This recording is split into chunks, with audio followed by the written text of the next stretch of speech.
父さん、母さん、俺を引き取って、これまで愛情を持って育ててくれて、本当にありがとう。ようやく社会人として働けるようになったから、これからは少しずつでも恩返しさせてほしい。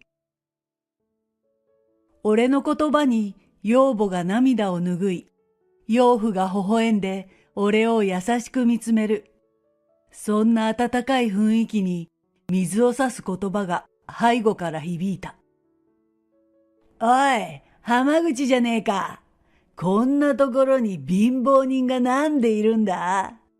ここはお前のような奴が来るところじゃねえぞ。振り返ると、そこには同級生だった五十嵐が下り顔で立っていた。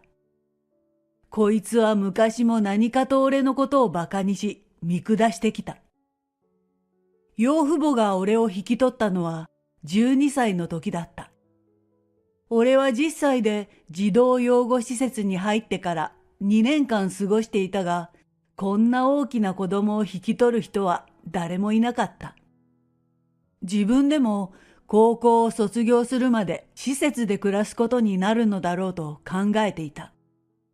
そんなある日、施設で和菓子を作るワークショップが開かれた。主催の年配のご夫婦は、俺に丁寧に笑顔で優しく教え、和菓子作りのことだけでなく、学校や趣味、読んでいる本などの話も聞いてくれた。それがとても嬉しく、俺は夢中になって話した。それからもご夫婦は毎週のように施設を訪ね、俺に話しに来てくれた。彼らは子供を望んでいたが授かることができず、夫婦二人の生活を楽しもうと決めて生活していた。だが、年を取るにつれて寂しく感じるようになり、退職後の楽しみとして子供たちと関わるボランティアを始めたのだという。俺はご夫婦に会うのを楽しみにし、この人たちともっと一緒にいたいと思うようになった。秋広くん、こんなじいちゃんとばあちゃんでよければ、私たちと一緒に暮らさないかい？養父に言われたのは、彼らが施設に通い始めて3ヶ月ほど経った頃だった。でも、僕は4月から中学校に行くほど大きいですけど、いいんですか？ためらいがちにそう聞くと、養母がにっこりと微笑んだ。私たちはもう年だから、小さい子のお世話をする体力はなくてね。秋広くんみたいに穏やかで落ち着いた子が話し相手になって一緒に暮らしてくれたら嬉しいと思ってるのよ。俺はその場ですぐ、よろしくお願いします。と返事をした。養父は俺を引き取ると工場でのバイトを始めたが、収入はそれほど多くなかった。贅沢な暮らしをさせてあげられなくて申し訳ないね。養父母はそう言ったが、施設と比べれば天国だ。施設では両親を亡くしたり、事情があって預けられている年齢も性別もバラバラの子供が大勢、一つ屋根の下に暮らしている。俺のいた施設にはカウンセラーがおらず、職員は大勢の子供の面倒を見るのに忙しく、一人一人とゆっくり接することができなかった。そんなことから心に傷を抱えていたり、暴力で発散したりする子供たちのトラブルが絶えなかったのだ。何より家族のいない孤独から救い出し、俺の話を親身になって聞いてくれる二人との穏やかで温かい暮らしに幸せを感じていた。だが、そんな俺のことを馬鹿にし、見下してきたのが五十嵐だった。五十嵐の父親は大企業の重役だとかで、クラスでも威張り散らし、金に物を言わせて取り巻きを引き連れていた。はははは、なんだよお前の膝んとこ。布が当ててあるじゃん。戦時中の子供かよ。母さんが縫ってくれた当て布を笑ったり、お前の弁当茶色ばっかじゃねえか。年寄りくせえ。遠足などのイベントで持ってきたお弁当をバカにしたりした。施設でたくさんのトラブルを見てきた俺は五十嵐を無視し相手にしなかった。それが余計に彼の勘に触ったのだろう。五十嵐は卒業するまで俺にしつこくつきまとった。今日は俺にとって特別な日だった。高校卒業後は働こうと考えていた俺を熱心に説得し、大学進学させてくれた養父母。そのおかげで俺は大学で心理学を専攻し、児童養護施設で働ける児童指導員任用資格とともに、心理療法担当職員の資格を得ることができた。就職活動を経て、児童養護施設にて希望していた心理療法担当職員として採用され、養父母は自分のことのように心から喜んでくれた。4月から働き始め、25日に初めて給料を受け取った。高校生や大学生の時にバイトをしていたので、すでに自分で稼いだことはあったが、正社員として働いてもらえる給料は感慨深いものがあった。初任給をもらったら養父母を連れて行こうと決めていた店があった。それがこの寿司店だ。職人と客が向き合うヒノキのカウンター。ピカピカに磨き上げられたショーケースには新鮮な魚介が美しく並べられ、店内には生けすがあり、小上がりの和室は家族や恋人が落ち着いて過ごすことができる空間となっている。以前ネットでこの寿司屋の画像を見たときに、俺の父親が経営していた寿司店と作りがとても似ていて懐かしさを覚えた。しかも父親の店は寿司福で、この店は福寿司と店名も似ている。これが俺の両親がやってた寿司屋。ほら、似てるでしょ？俺はおかみさんに席に案内してもらうと、早速養父母に写真を見せた。そこには俺が両親と店の前や店内で笑顔で写っている。俺を10年間育ててくれた実の両親との思い出を、10年間育ててくれた養父母と共有したかったのだ。そして養父母に出会えたこと、俺を引き取ってくれた感謝を伝えたかった。ほんと、この店にとても似てますね。おかみさんが写真を覗き込み、お茶を持ってくるためかすぐ立ち去った。それと入れ替わるようにして現れたのが五十嵐だった。こんなところに貧乏人がなんでいるんだ？ここはお前のような奴が来るところじゃねえぞ。隣にいた五十嵐の父親は止めるどころか彼に輪をかけた不遜な態度で言い放つ。ここは高級寿司店だぞ。3人揃ってみすぼらしい格好で来て恥ずかしくないのか？貧乏人は帰りたまえ。五十嵐の父親とは以前に会ったことがあった。あまりにもしつこく俺のことを貧乏貧乏という五十嵐に腹を立てた俺の同級生が五十嵐に殴りかかったことがあり、彼の親が学校に呼び出されたのだ。五十嵐くんを殴ってしまったことは良くないし、謝るべきだが、貧乏だと悪口を言っていじめていた五十嵐くんも反省するべきだ。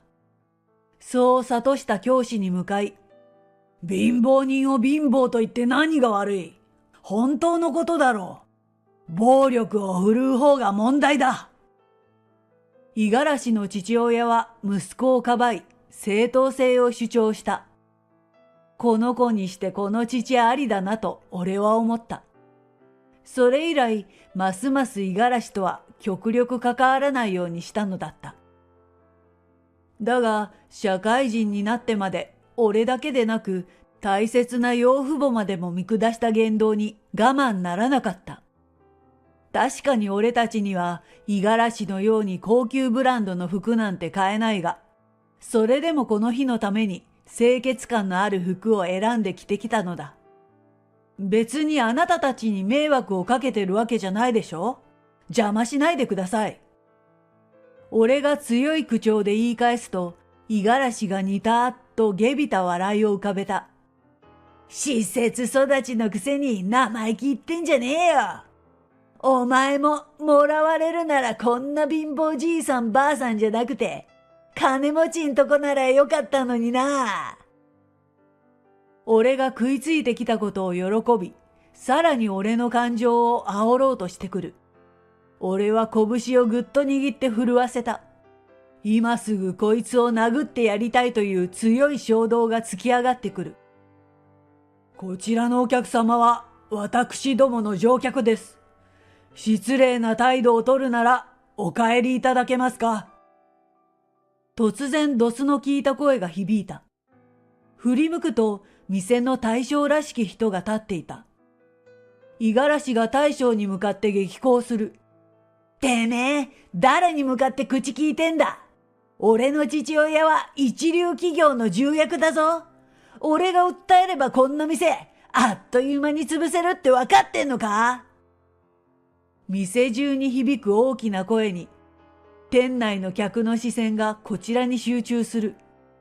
中にはスマホで動画を撮っている客もいた。あなたこそ、この店に似つかわしくありません。潰せるものなら潰してみてください。私はそんな脅しには屈しません。毅然とした大将の言葉に歓声と拍手が湧いた。居心地が悪くなった五十嵐親子はまだビデオを回していた客に罵声を浴びせ、肩を大きく揺らしながら帰っていった。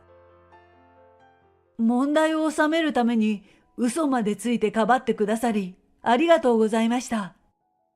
俺がお礼を言うと大将が俺の手を取り、感慨深い表情で俺を見つめる。ようやく会えました。困惑している俺に大将が俺の父との過去を語ってくれた。大将は父と同じ寿司屋で修行し、兄弟子である父に熱心に指導してもらっていた。その後、父は結婚して独立。大将は父の寿司屋の内装がとても気に入り、自分も真似したいと言った。いいんじゃないか？兄弟弟子の店ってすぐに分かって。なんなら店名も似た名前つけるか？父は笑って答えた。それからも時間があると大将は父の店を訪ね、幼かった俺とも会っていたそうだ。父の独立から5年後、大将もまた独立して地元で店を持ちたかったが、銀行からの融資を断られたことから開店資金が足らずに困っていた。それを知った父が大将を訪ね、ポンと大金を渡したのだという。出世払いで一括で返してくれればいい。大将は泣きながら父にお礼を言い、夢だった自分の店を持つことができた。その後も父とのやりとりは続いていたものの、お互い商売をしていることから直接会うことは叶わず、手紙や電話をしていた。大将は父に耳を揃えて借金を返すため、身を粉にして寝る間も惜しんで働いた。そのため、手紙や電話の回数が減っていた。月日が流れ、ようやく借金を返済できることになった大将は、俺の父の店を訪ねた。だが、店はすでになく、家も売り払われた後だった。近所の人に尋ね回ったところ、俺の両親が事故に遭って亡くなったことを知った。その際に、俺が児童養護施設に預けられたと聞いて尋ねようとしたが、誰もどこの施設なのか知る人がいなかったため、結局諦めて地元に帰ることになったそうだ。おかみさんが一枚の紙を大将に手渡し、大将が今度は俺に渡す。小切手だった。あの時の借金をお返しします。受け取った小切手の金額に目線を落とし、驚愕した。こんな大金受け取れません。これは息子であるあなたが受け取るべき正当なお金です。私はずっと借金をあなたのお父さんに返せなかったことが心残りでした。どうか私のためにも受け取ってください。押し切られる形で俺は小切手を受け取った。それだけでなく、その日の食事代もどうしても大将が受け取らないと言い張り、ごちそうになってしまったのだった。その後、五十嵐親子と俺たちの寿司屋でのやりとりが SNS にアップされ、非難の対象になった。五十嵐は会社に居づらくなって自主退職し、父親の方は会社で問題となって降格となったそうだ。俺は小切手をそのまま養父母に今まで育ててもらったお礼として渡そうとしたのだが、子供を持てず、もう年を取って子育ても無理だと思っていた私たちに、たくさんの幸せをくれた秋広に感謝してるんだ。私たちの方がお礼を言いたいぐらいよ。と返され、受け取ってもらえなかった。そんな養父母を見て、今まで以上に親孝行したいという気持ちが強くなった。大将の店には月に一度のペースで訪れるようになった。父との思い出話や知らなかった父と母との馴れ初めを聞いたりするのはとても興味深かったし、俺以外に両親の思い出を持ってくれている人がいるのが嬉しかった。養父母も美味しい寿司に舌包みを打ちながら両親の話を笑顔で聞いてくれていた。そんな生活に変化が訪れたのは、俺が同じ施設で働く女性と交際しだしてからだ。彼女は身寄りがなく、高校卒業まで施設で過ごし、働きながら専門学校に通って児童指導員となった経歴を持つ。子供たちの心のケアのことでよく話すうちに、互いに惹かれ合っていった。こちら、陽子さん。結婚しようと思ってるんだ。寿司屋で彼女を紹介すると、養父母だけでなく、大将とおかみさんも喜んでくれた。俺はずっと使わずに取っておいた小切手のお金を、彼女との結婚資金に充てることにした。これは両親から俺への最後のプレゼントで、彼らからの結婚祝いだと考えることにしたのだ。結婚式当日、幸せそうに微笑む純白のウェディングドレスに身を包んだ陽子と腕を組み、少し照れながらバージンロードを歩くのは養父。養母はその光景を見た瞬間に涙を流し、ハンカチで拭っていた。今日は二人ともずっと泣きっぱなしになるだろう。参列席には大将とおかみさんの姿があり、二人とも笑顔で祝福してくれた。実の両親だけでなく、養父母にも愛情深く育ててもらった分、妻とこれから生まれてくるかもしれない子供に返していこう。そう心の中で誓いながら、俺は近づいてくる二人を最高の笑みで迎えた。